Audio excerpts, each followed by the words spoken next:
নমস্কার বন্ধুরা, Swapna kitchen family ব্লগে তোমাদের সবাইকে স্বাগত জানাই। বন্ধুরা, তোমরা কেমন আছো? আশা করি তোমরা ভালো আছো। আমিও খুব ভালো আছি।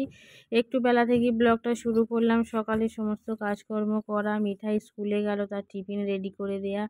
স্বাগত পড়তে গেছি, সেও খেয়ে গেছে। এখন ওর যেহেতু স্কুলের ছুটি পড়ে গেছে গরমে, স্বাগতর একটু বেলা থেকেই পড়া।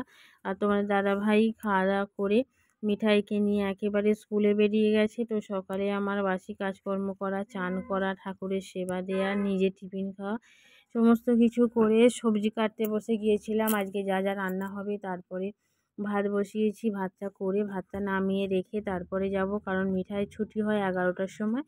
তো আমি বাড়ি থেকে বেরোই 11:45টার সময়। তো এসে মিঠাই ভাত খায়, তো সেই কারণে ভাতটা আগে করে ফেলছি।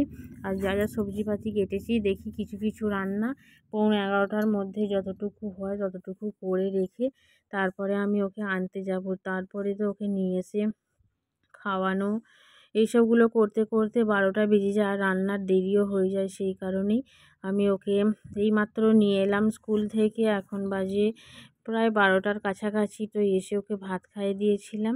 আর তারপরে পাট শাকগুলো আমি বেছে রেখে দিয়েছি। আর মিঠাই একটা কাঁচি দিয়ে বসে বসে পাট শাকগুলো কাটছে। তো এই কাঁচিটা আমাদের রান্নারই কাঁচি, তো আমি কেটে রেখে দিয়েছিলাম। আর বটি করে কাটতে দেয়নি, ওই বসে বসে ছোট ছোট করে কাটছে। তো একদিকে ভালো, আর কাজটা একটু এগোচ্ছে। আর এদিকে যে ঝটপট করে সেটাও অনেকটা হয়েছে।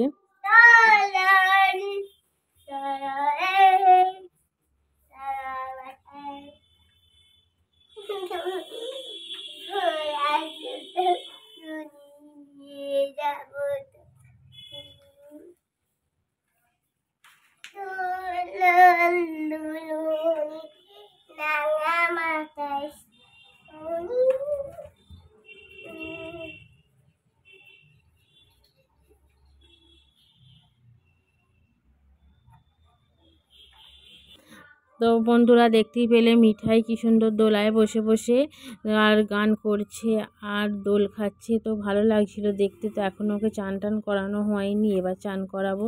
তো পাট শাকগুলো মিঠাই বসে বসে কুচিয়েছিল, তো সেগুলো একটুখানি ভাজা করে নিচ্ছি। আর সব রান্না আমার হয়ে গেছে।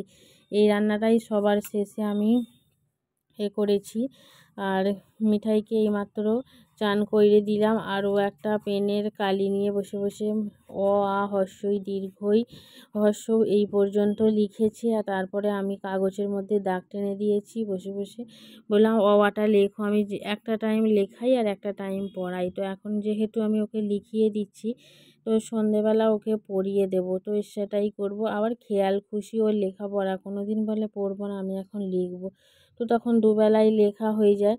তো এখনও ওকে ভাত খাওয়াইনি। স্কুল থেকে এসে যা একটু আলু সিদ্ধ ডাল ভাত খাইয়েছিলাম, তারপরে আবার 2টো বাজলে খাওয়াবো।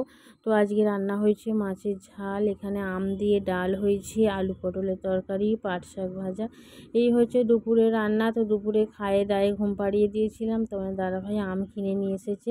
তো সেই আমগুলোই একটা চুবড়ির মধ্যে তুলে তুলে রাখছি, কারণ পলিথিনের মধ্যে আছে না, আমগুলো ঘেমে যাচ্ছে আর বেশ পেকে গেছে আম। তো যে কটা আম এনেছে সবই তাড়াতাড়ি খেয়ে নিতে হবে, এতই নরম হয়ে গেছে যে 2-1 দিন যে রেখে খাওয়া হবে সেটা আর হবে না। আর আমগুলো এত পরিমাণে সেন্ট, কি বলবো। তো এই সারা ঘর একেবারে গন্ধে আমের মোমো করছে। এই আমটার নাম আমি খুব জানি না। আমটা দেখতে খুব ভালো লাল, আর একদিকে সবুজ হয়ে রয়েছে। ক্যামেরায় হয়তো খুব ভালো দেখা যাচ্ছে না। তো যাই হোক, আমগুলো এখন আমি চুবির মধ্যে রেখে দিয়েছি। আর যে যে কটা দরকার সেটা এখন কেটে নেব। বিকেলে এই ঘুম থেকে উঠেছি, বেশ ভালো লাগবে। আর এখানে নিয়ে এসেছে তাল শাঁস। তো এইখানে প্রথম এই তাল শাঁস এই বছরের আমাদের খাওয়া হবে। তো তোমার দাদাভাই নিয়ে এসে, তো বৈশাখ মাস তো পড়েই গেল। তাল শাঁস অনেক দিন ধরেই পাওয়া যায়, তো নিয়ে আসা হয়নি। তো নিয়ে এসেছে, তো ওইগুলো এখন বিকেলে খাওয়া দাওয়া করবো, করে এখন ছাদে যাব। তো ওখানে জামা কাপড় সব তুলে নিয়ে এলাম। তারপরে মিঠাইকে খাওয়ানো হলো, সন্ধে দেওয়া হলো। আবার স্কুলের হোমওয়ার্ক দিয়েছি, সেটা বসে বসে করছি। ক লিখছি, এরপর খ, গ, মানে যে স্কুলের ওদের সপ্তাহে হোমওয়ার্ক দেয় না খাতায়, সেটাই ও সেরে নিচ্ছে। আজকে যেহেতু খাতা চেঞ্জ হয়েছে, তো আমি দিনের কাজ দিনেই করিয়ে নিই, বাকি রাখি না। কারণ হয়তো হুট করে কোথাও গেলাম, তো সেই কাজটা বাকি রয়ে যাবে, আর করা হয়ে ওঠে না। তো তো এই কারণে আমি আগে থেকে হোমওয়ার্কগুলোকে রেডি করিয়ে রেখে দিই। আর রাত্রিরে রান্না চাপিয়ে দিয়েছি রুটি, তো রুটি হচ্ছে রাত্রিরে, আর ওবেলা তরকারি রয়েছে। আর বিশেষ কিছু করব না, এইমাত্র মিঠাইকে পড়ানো লেখানো সব কিছু কমপ্লিট হয়ে গেছে। তো অল্প একটু পড়েছে, কারণ আজকে বেশি পরিমাণে তো লেখালেখি করেছে। তো বন্ধুরা, যাই হোক, আজকের ব্লগটা কেমন লাগলো তোমরা অবশ্যই কমেন্ট করে জানিও। আর প্রথম থেকে শেষ পর্যন্ত আমার ভিডিওটা দেখবার জন্য অসংখ্য ধন্যবাদ।